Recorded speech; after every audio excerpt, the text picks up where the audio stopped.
क्या आप जानते हैं कि पुरी जगन्नाथ मंदिर में हुई एक घटना ने पूरे देश को हैरान कर दिया था। जगन्नाथ मंदिर में एक परंपरा है, भगवान को भोग अर्पित करने के बाद वहाँ के पुजारी अपने हाथों में पानी डालकर देखते हैं कि उसमें भगवान का मुख दिखाई देता है या नहीं। अगर पानी में भगवान जगन्नाथ का चेहरा दिख जाए तो इसका अर्थ होता है कि भगवान ने उस भोग को स्वीकार कर लिया है। इसी प्रकार वर्ष 1800 में भगवान जगन्नाथ को अर्पित करने के बाद पुजारियों ने पानी में देखा, लेकिन इस बार भगवान का चेहरा दिखाई नहीं दिया। यह देखकर वे घबरा गए और तुरंत राजा के पास जाकर पूरी बात बताई। यह सुनकर राजा ने कहा, आज जो भोजन बनाया गया है शायद वह स्वादिष्ट नहीं था, इसलिए आप लोग और अधिक स्वादिष्ट और अलग प्रकार का भोजन बनाइए। राजा के आदेश पर फिर से कई प्रकार के व्यंजन तैयार किए गए और भगवान को चढ़ाए गए, लेकिन फिर भी पानी में भगवान का चेहरा दिखाई नहीं दिया। इससे दुखी होकर राजा ने कहा, जब तक भगवान इस भोग को स्वीकार नहीं करेंगे मैं पानी भी नहीं पीऊंगा, और वह मंदिर में ही सो गया। उस रात भगवान जगन्नाथ राजा के सपने में प्रकट हुए और बोले, राजन, पास के गाँव में एक बूढ़ी महिला ने मुझे प्रेम से भोजन के लिए बुलाया, इसलिए मैं वहाँ खाने चला गया। इस कारण मैं आपका भोग स्वीकार नहीं कर पाया। अब मुझे भूख लगी है, मुझे भोजन दीजिए। ये कहकर भगवान अदृश्य हो गए।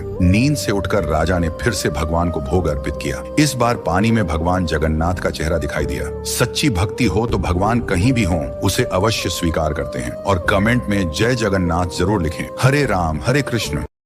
क्या आप जानते हैं कि पुरी जगन्नाथ मंदिर में हुई एक घटना ने पूरे देश को हैरान कर दिया था। जगन्नाथ मंदिर में एक परंपरा है, भगवान को भोग अर्पित करने के बाद वहाँ के पुजारी अपने हाथों में पानी डालकर देखते हैं कि उसमें भगवान का मुख दिखाई देता है या नहीं। अगर पानी में भगवान जगन्नाथ का चेहरा दिख जाए तो इसका अर्थ होता है कि भगवान ने उस भोग को स्वीकार कर लिया है। इसी प्रकार वर्ष 1800 में भगवान जगन्नाथ को अर्पित करने के बाद पुजारियों ने पानी में देखा, लेकिन इस बार भगवान का चेहरा दिखाई नहीं दिया। यह देखकर वे घबरा गए और तुरंत राजा के पास जाकर पूरी बात बताई। यह सुनकर राजा ने कहा, आज जो भोजन बनाया गया है शायद वह स्वादिष्ट नहीं था, इसलिए आप लोग और अधिक स्वादिष्ट और अलग प्रकार का भोजन बनाइए। राजा के आदेश पर फिर से कई प्रकार के व्यंजन तैयार किए गए और भगवान को चढ़ाए गए, लेकिन फिर भी पानी में भगवान का चेहरा दिखाई नहीं दिया। इससे दुखी होकर राजा ने कहा, जब तक भगवान इस भोग को स्वीकार नहीं करेंगे मैं पानी भी नहीं पीऊंगा, और वह मंदिर में ही सो गया। उस रात भगवान जगन्नाथ राजा के सपने में प्रकट हुए और बोले, राजन, पास के गाँव में एक बूढ़ी महिला ने मुझे प्रेम से भोजन के लिए बुलाया, इसलिए मैं वहाँ खाने चला गया। इस कारण मैं आपका भोग स्वीकार नहीं कर पाया। अब मुझे भूख लगी है, मुझे भोजन दीजिए। ये कहकर भगवान अदृश्य हो गए।